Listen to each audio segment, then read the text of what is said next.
Hello, everybody, and welcome to another episode of Death Stories Living Truth. On this channel, we watch near-death experiencers tell their stories, and we take notes. We learn what we can about living, and we learn what we can about death. Let's get going. The foundation of everything that I knew. Even people that really think that they don't know, and they don't know by their own design.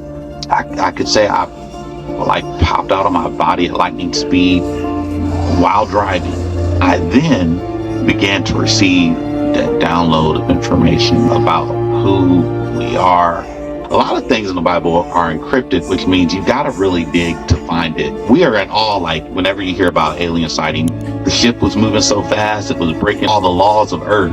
But really, they're looking at us like, oh my goodness, how are they doing this? Kind of like if you run into somebody from your old high school. That's what it's like on the other side to spiritual being. Like, you did the Earth thing? Wow, like that's amazing.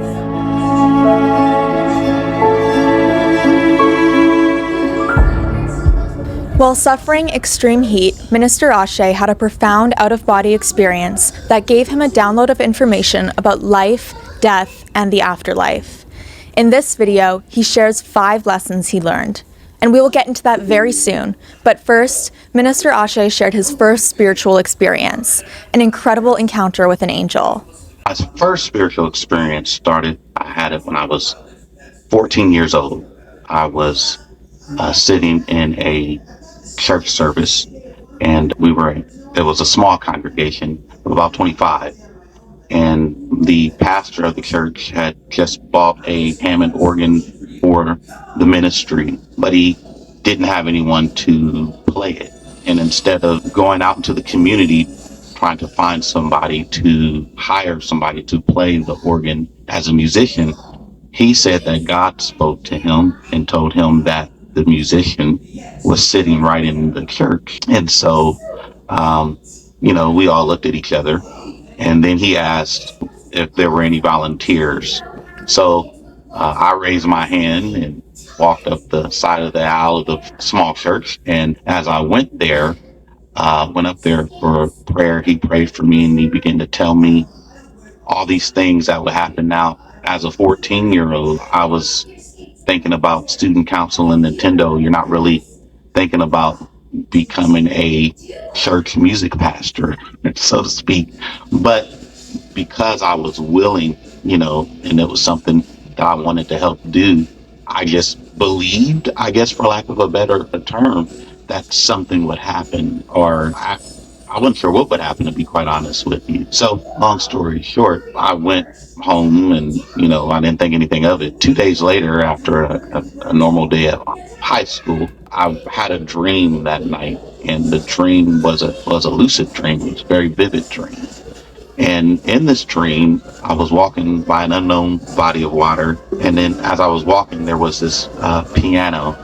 But it wasn't just any type of piano. It was like a translucent looking piano. It was clear. You could see water flowing through it. And I instinctively went up to the piano, and there was this bench, it was really long. And I sat down, and I began to try and play the piano. As I began to try and play, there was this figure that came and sat next to me. Some would call it an angel, some would call it a light being. I couldn't see the face of the figure, but I could see his hands, and I would say his hands because I guess I could say it felt like a male presence. And he began to show me chords in the key of C major. Now, of course, at this moment, I didn't know what they were. I just was retaining what was being shown to me in the dream. It was so vivid. In fact, when I woke up from the dream in real life, I began to play the piano just from what I had learned in the dream. I went to church the following Sunday, so this is 7 days later, just 7 days later, and the pastor looked at me as if he knew something had happened. And he was always very spiritually connected. He was not like normal pastors. So I was gonna say, because that doesn't feel like something a normal pastor would do. I don't know, because I definitely did not grow up in the church. So, but just from the stories that I've heard of people who have, and from pastors that I've met, it just doesn't feel like something regular pastors do. I told him, yeah. And so I came up to the organ and I began to play what I had learned in the dream. And then I also noticed the songs that they were singing, they were very simple hymnals. And so the chords that I had retained the knowledge on how to play, I was able to put those with the simple hymns that were being sung in the church. And everybody was astonished. So that was my first experience. Okay, so can you tell me about the day of your out of body experience? It changed the foundation of everything that I knew for the past 30 years, of ministry. You have to understand, with a background in biblical studies and also a background in music education and theology and all the ministry studies it just turns it all upside down on its head. And you're like, so that's kind of the disclaimer.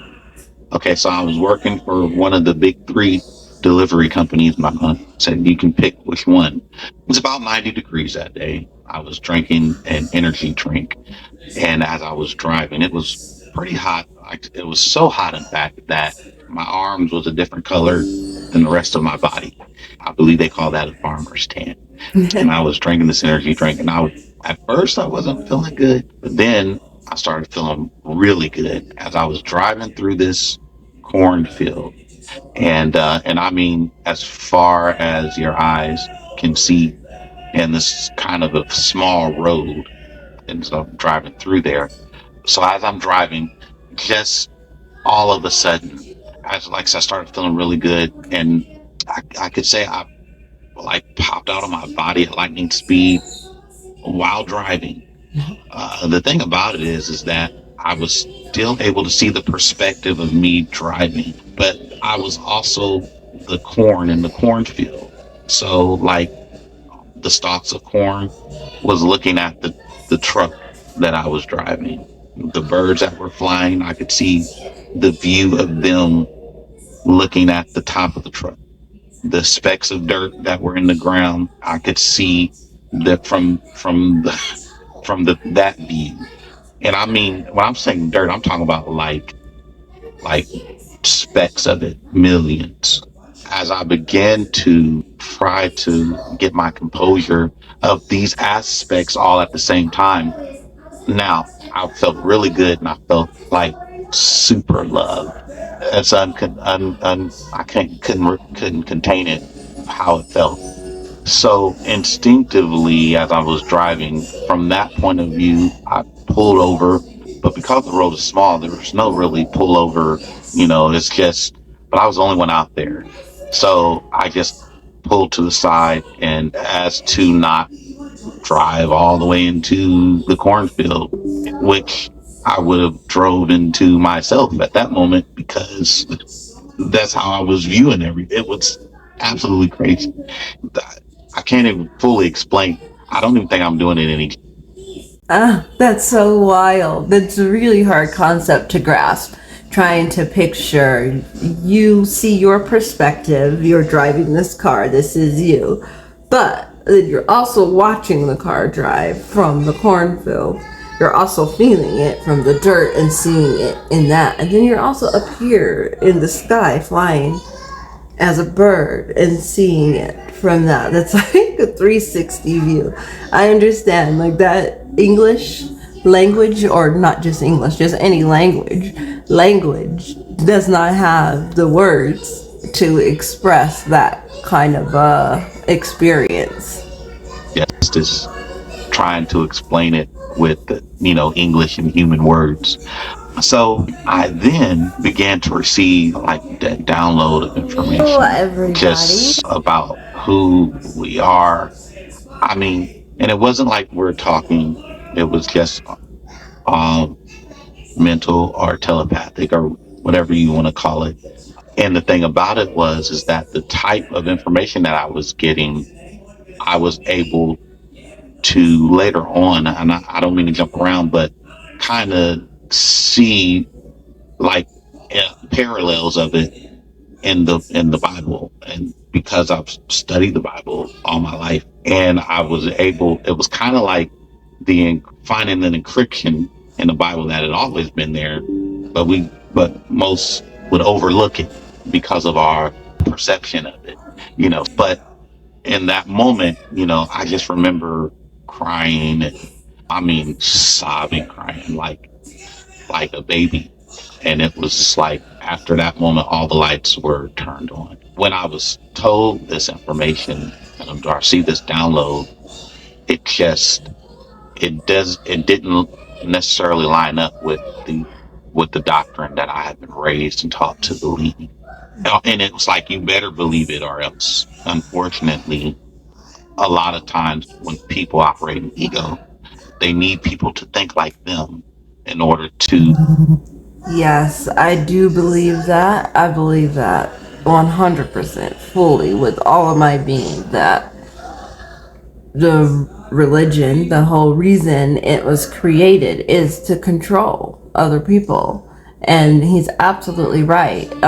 It's scary for somebody to believe something and to not be sure. So instead, since they're not so sure, they want to convince everybody else that their perspective is right. Because the more people who believe what you believe, then that for some reason gives you comfort that what you're believing is correct. Even though somewhere inside of your body you obviously don't feel like it is, otherwise you wouldn't need other people to validate that for you. So the fact that you need other people to validate something should tell you right there that what you're trying to validate is probably not valid. Just perspective. Further whatever their purpose is. But that's not a good or bad thing. It's just people living that story as a human. Because that was the first thing I found out. And Darcy, this download, it didn't necessarily line up with the doctrine that I had been raised and taught to believe. And it was like, you better believe it or else. Unfortunately, a lot of times when people operate in ego, they need people to think like them in order to further whatever their purpose is. Like, that's not a good or bad thing. It's just people living their story as a human. Because that was the first thing I found out is that we are unlimited spiritual beings. We are experiencing being a human with all the bells and whistles that come with it, a body and all the wonderful things that come with it. We are experiencing it. But that is not what we are at the core of our essence. The first lesson that Minister Ashe shared was that we are eternal light beings. We will exist after death, but also we've existed long before our birth as well, and we are here to bring light. We are not human, but we. Absolutely. I 100% agree with that. Like I was saying, I say that we're energy. That as humans, we're actually energy, and our energy is put into this body, and this body is emanated by our energy and who we are, because we're actually, like you said, light beings. We're spiritual beings. That's who we are. And then we incarnate into these bodies that are actually very limiting to our spirit and very confusing for our spirit because it's not our natural form. So yeah, this is really interesting. Are experiencing being human. The other thing is about light and how the basis of who we are is light, which when you study near-death experiences, most of the ones that I've heard, the first thing that they see, some experience darkness, some go straight into the light, but ultimately it's light, and then they feel like they are a part of it. But what you find out is that light can't exist on Earth without human beings are lights. And I'm not talking about the body, I'm talking about the light within us. So we think that, we started in our mother's womb from conception and all that kind of stuff. We think that that's when we started. That's when your body started. Your what we call earth suit. That's not when you started. And people don't even know this, but even the Bible. I like the way he said that. That's our earth suit. So that's when our earth suit was born. That's when our earth suit started, is at conception. I like that. But that's not where our spirit comes from. Our spirit was alive and well long before we are incarnated in our earth suit. Oh, I love that. Say this. So we think we started in the womb, when actually the Bible clearly states in the book of Jeremiah that before, and this was God talking, before I formed thee in your mother's belly, I knew thee. Now, Yes. Sorry about that. I forgot to turn my phone to do not disturb. I will have to do that before I make another video. But anyways, I've heard that before. I don't know the Bible because, like I said, I was not raised in church. I have not read the complete Bible. I have heard stories and been told other people's interpretations of the Bible, but I have not read it myself. I look at the Bible kind of like I look at these near-death experiences like testimonials.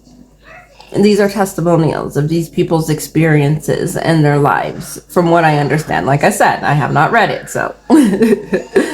But for that to be in there is incredibly powerful. Like, I've known you long before you were incarnated. That's cool. the original translation of that, which is Hebrew. In the Hebrew text, that word new refers to an intimate relationship, not just like a one-time thing. It actually refers to, there's a couple different things. It could be like a relationship between a husband and a wife, or marriage, or what they call consummation. But also it can be to know somebody intimately, their thoughts, who they are, their very soul, their very being, which is still kind of the same thing. And it depends on how you interpret it. And so it says, even in Genesis, we were formed out of the dust, and then God breathed the breath of life. And whether you believe that literally or metaphorically, you did not start as human flesh. So the Bible literally says that before you were formed in your mother's belly, I knew you, which means I had a whole relationship with you. We the whole thing about you being a human was actually discussed. We worked it out, and that was another thing. So downloads definitely would come after that experience, and then other spirit like other major spiritual experiences happen too, after that, and they still happen. you know The second lesson is that it is an honor for souls to come to Earth. There are so many souls on the other side, and not everyone gets to come to Earth to live as a human. I have a quote from your book. You write, Earth for souls is like a human's opportunity to go to the Olympics. It's challenging and not everyone gets to do it. Can you tell me more about this? Oh, I love that perspective. I never heard of it like that. But yeah, I hear that there's pre-birth planning. So before you were ever born, before you were conceived, before you became the body of you in your earth suit, that you have this plan. You chose all of your experiences, you chose your parents, you choose your hardships, you choose your successes, you choose it all before you incarnate. And that you don't do it by yourself. You also do it alongside of God, alongside of angels, alongside your spirit guides that are a mixture of ancestors and people that you've known from previous lives. Because this will not be your first carnation. Well, at some point it'll be your first carnation, but usually there's multiple carnations. So all of those spirits and all of that energy, they're all involved and this making of this human on planet Earth. And I think that is incredible because humans being alive, being a human, being animated the way that we are, all the things that have to connect, all the things that have to be there in order for this to happen cannot be a coincidence. Like, it makes perfect sense that this was all planned out and all thought out before. You just don't remember. Yeah. Kind of like if you run into somebody from your old high school and you're like, yeah, we went to whatever high school or your old college. Well, that's what it's like on the other side to spiritual being. Like, oh yeah, Earth. Like you did the Earth thing. Wow, like that's amazing because that's not an easy. I'm gonna be very frank with you. It is very on the other side. It's very well known that you down here, unless you are a little bit more awakened or beyond the veil, you can't read each other's thoughts. Like that is a thing that spiritual beings are like, that's a no-no. I'm not going to Earth for that reason. I'm not doing Earth experience for that reason. Or having to eat food, stuff like that. Food, and then eating other food that's actually alive, for lack of a better word, they trip off of that stuff. And it's not a bad thing to them. They're just like, wow. And we have to be careful because we try to say this is good or this is bad, but it's not necessarily like that over there. It's not about good or bad. It's about your experience and your growth and love duplicating that. So when they look at the experience, even people will say, well, we catch a glimpse of aliens, but why don't they stick around? And I kind of have a hypothesis for that. Well, a rough explanation. But a lot of times it's because we are in awe. Like whenever you hear about alien sighting, the ship was moving so fast it was breaking all the laws of Earth. But really, they're looking at us like, oh my goodness, how are they doing this? They're driving cars and look, they're fighting over there, and so it's to them, it's more like yeah, like this is fun to watch, but I'm not going to stick around for this.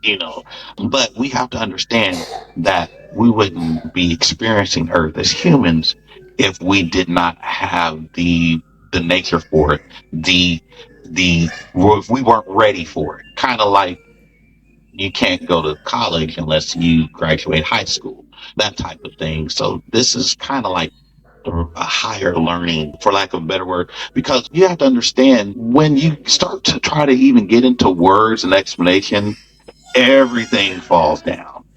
I've said this: human beings trying to explain God with our mental intellect, and even what we know, and even with the experiences that all of us have had outside of the body or near-death experiences or whatever, at best, I can describe it as two ants trying to describe what it's like for a human being to drive a car.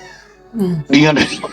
I mean, it's just, yeah, but I can say this with certainty that human being is the highest honor. The Bible itself says many are called, but few are chosen. And that's, if you really look at that from a human standpoint, even when we learned the miracle of life in high school, or maybe it was middle school or late elementary school, where it talks about how many sperm it takes to fertilize an egg, and then only one sperm out of millions or even billions, I guess, makes it in. Well, that sounds like chosen to me. You know what I mean?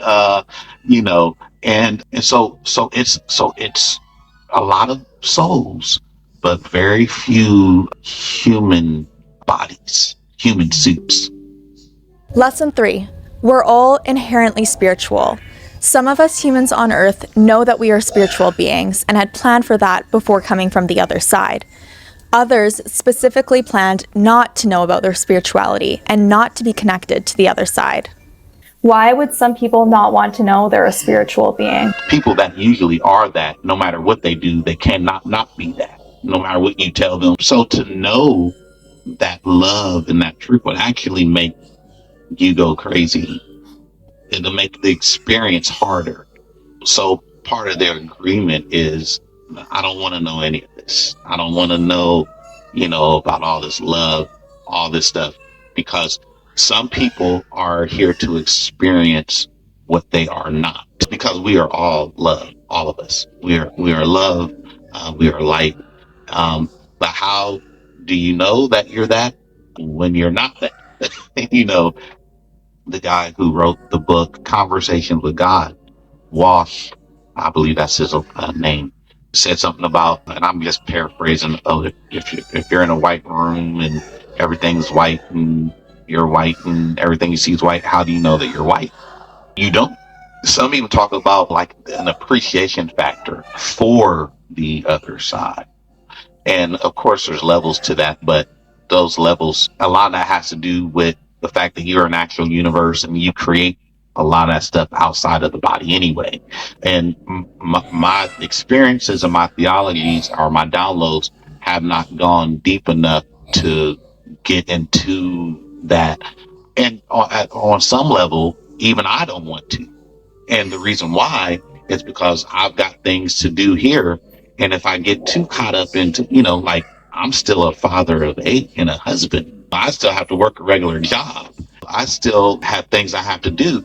If you take a dive into that stuff and go too far in it, you might miss what you are actually here to do. You understand what I'm saying? Because it's really about the life that you live. For instance, and this is in the Bible as well. Okay, let's go to, even if you go to Exodus, right? Let's go to Exodus and we can go to Moses. Everybody knows the story about Moses. Most people do. They've seen the Prince of Egypt, right? So what was the basis of that, right? God gave Moses a plan or a mission, right? But here's what was interesting. The other thing that he said to Moses is, okay, I'm going to send you on this mission and to go tell Pharaoh to let my people go. But this was what was interesting.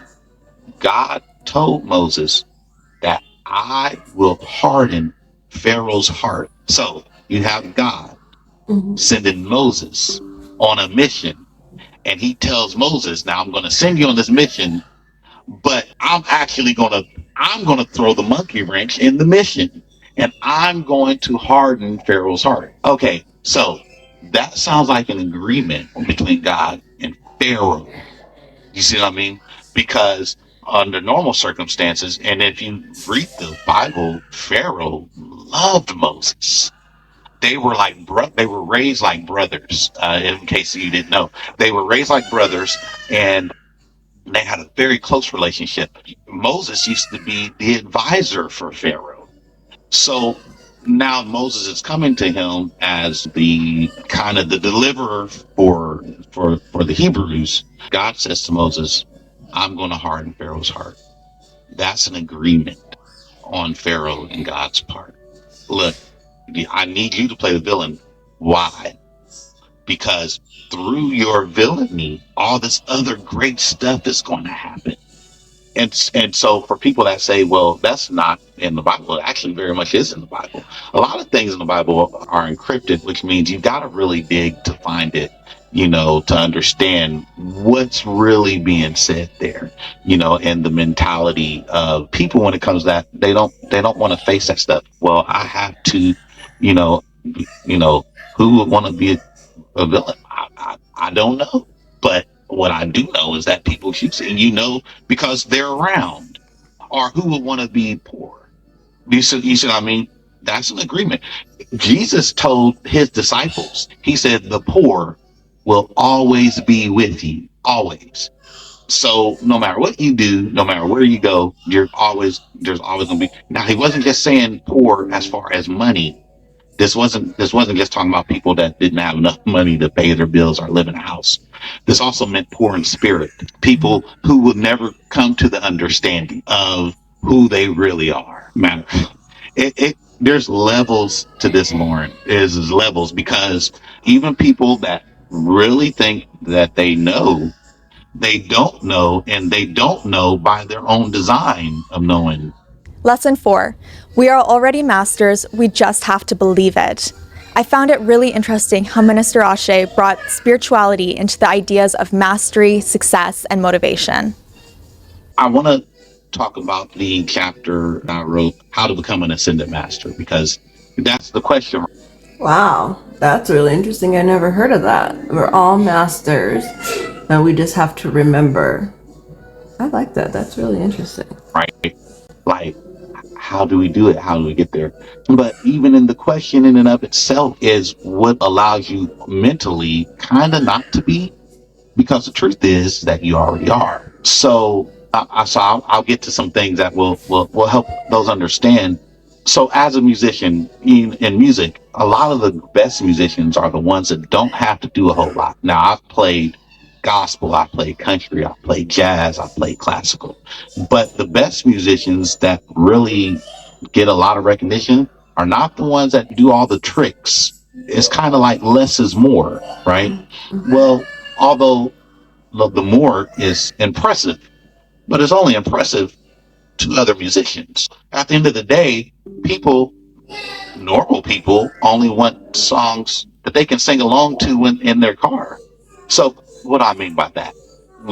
We try to overthink the experience when the experience in and of itself is already an extended experience. Many are called, but few are chosen. This is also why Jesus said, "The works that I do and that you shall do, and you shall also do greater works than these." And why? Because of who we are. He was showing us the way. One of his disciples, Peter, when Jesus was walking on water, well, Peter walked on water by seeing Jesus walk on water. And it didn't say Peter walked on water because of the power of Jesus. Peter walked on water because Jesus showed Peter what Peter was capable of. And when Peter started to doubt. That's how I feel about Jesus. Like I said, I did not grow up in church, so for me, my idea of Jesus is he was a human incarnated on this earth just like we are. And he was very connected to his spiritual side, and a lot of his knowledge was not lost when he incarnated into a physical body. So I believe his whole purpose on this planet was to show other humans that we are spiritual beings, and this what I can do here, every single one of you can do.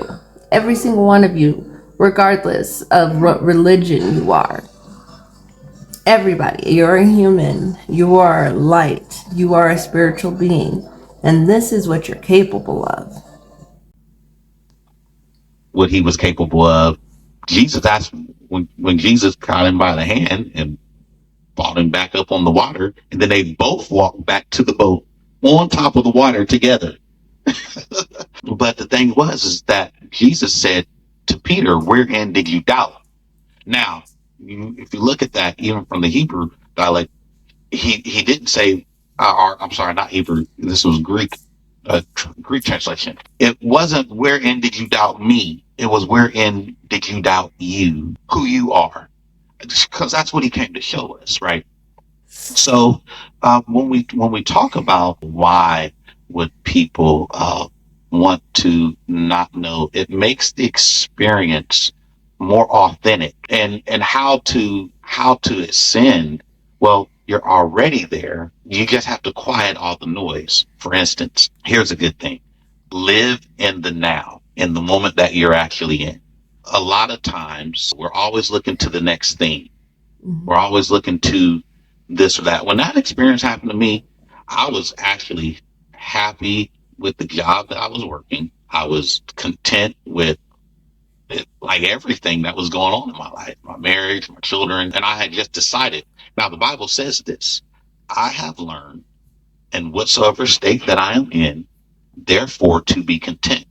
There's another scripture in Philippians, the 4th chapter, that says, "Finally, my brethren, whatsoever things are just, whatsoever things are honest, whatsoever things are lovely, if there be any virtue, if there be any praise, think on these things." Notice the things that are said to think about, the lovely things, the honest things, just simply appreciate are in the day that you're in actually takes you to that place, because as long as you're always wanting, we create that, things to want. I want this, I need this because this person has this, or I want this, I need that. But the Bible. Yes, and a lot of supposed tos. Like, I'm supposed to get married. I'm supposed to have a family. I'm supposed to buy a house. I'm supposed to buy a car. I'm supposed to do this. I'm supposed to do that. And so when all these supposed tos aren't lining up the way that you think it's supposed to, then it creates all this anxiety and depression and stress. When in fact, if you're just present in your life today and you're grateful for everything that you have right now, instead of so focused on what you don't have and what you're supposed to be doing, then you have no complaints. You're in bliss. So if you can just stay present and think, today, right now, I have everything that I need. There is nothing that I am wanting for in this moment. I have everything that I need. Nothing. There's nothing. I'm not worried about what I need for tomorrow. I'm not worried about what I didn't have yesterday. I'm talking about in this moment right now. Everything is perfect. And I need to be grateful for that and recognize that and live in that energy. Is now faith is the substance of things hoped for and the evidence of things not seen. The key word there is now, right? Don't put off your dreams or your goals, even if it's something big that you want to do.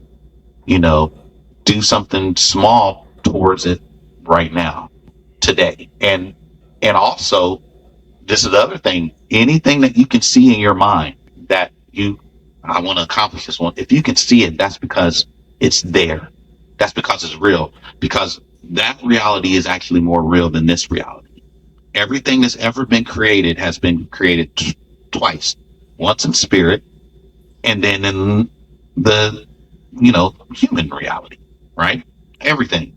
Because even if you write a book, it has to come from it has to be created there first. If you can't see it, if you can't visualize it, it'll never ever happen. Even if you want to go from your house to your job, you have to see yourself try getting there. Now you do a second nature, it's almost simultaneous. And that's the same thing with faith. That's the same thing with manifestation. Faith is a muscle. It has to be exercised. So you exercise it. Like when you working out in the gym, you get bigger muscles the more you do it. And rest too. I'm not a personal trainer, but that's what I've heard, right? If you want to have a more spiritual experience, the first step is to appreciate where you are and what you are doing, regardless of what's happening. So it's finding the good in anything. I don't care if it's just you got to have a drink of your favorite lemonade or whatever it is. Somebody didn't get lemonade today. Or if it's simply hugging your child, because if you notice how happy pets are, like specifically puppies or dogs, right? You notice how you can be with them and then leave, and then 5 minutes later come back and they're wagging their tail and jumping all over you, right? Because they appreciate. To them, nobody told them, no, you're supposed to wait a couple of days before you get that happy again. That's human thinking. You see what I mean? So it's what we tell ourselves. So when we talk about ascension or something like that, that's just the ego wanting to give ourselves somewhere to go. And the reality is we've already been there. Matter of fact, we're there now. Because even though we are focused on the human experience, even the Bible says this, and like I said, it's very encrypted. But the Bible says we are seated in heavenly places with Christ, right? So what's that saying, right? We're there. Seated is foundational. That means that's where you are. Oh, okay. A lot of people don't know this because where I'm from, these aren't really taught like that. Some of them do, but it's all, and then the way it's interpreted, the foundation of who you are is spiritual. Even when when we're wrestling with manifestation, we want things to happen, right? And we think that it has to do with the employer on the job or the government or something like that, right? Well, the Bible clearly says you wrestle not against flesh and blood, but against principalities, spiritual things. These are in high places. Do you know why? Because you are in a high place. Sorry about Lesson that, guys. 5. Prayer works, but there is a special agreement that makes it successful. Prayer is a very real thing, and the way you do it is up to you. You can be driving in your car or jogging or working and just in your mind say what you feel, but be for real about it, and God will hear you. And I'll say this: when you do pray, know what you're asking for, because some things that you're asking for is not what you are asking for, because you don't know what's all in comes with what you're asking for. For instance, somebody could say, well, I want to be married to whoever forever. Say you're married, I want my marriage to last forever, right? And then you go and you pray, I want to be a billionaire, right? But because you really want to be married forever, and source knows that if you become a billionaire, you might not be married forever, more than likely, because of where your heart is. You see what I mean? So if your real, whatever your real desire is, and actually this is good or bad, whatever your real desire is, right? Your real prayer will always supersede the stuff that you kind of want. What you really want will always supersede what you kind of want. For instance, when Jesus said, if any two of you touch and agree, he shall have, they shall have whatever they say, right? And the interpretation to that is we're thinking like two different people, but it's not really that at all. I talk about this in my book. It is that, but it's actually more than that. It's actually you. When it's talking about the two of you, it's talking about the two of you as who you are. You are the thought that you think, and you are also the action that you take. If thought you disagrees with action you, there's no agreement there. There's no touching there. Therefore, you're not going to have it. But when the thought you says, okay, I want to, for instance, like in my case, I want to write a book, and then action takes time out of my day to write the book. You see what I mean? But if action would have said, no, I want to play video games, like Call of Duty Black Ops or something like that, right? Well, guess what's, that's not agreement between thought and action. So thought you and action you are not touching, so you're not going to have what you are saying through thought. You see, that's another manifestation thing.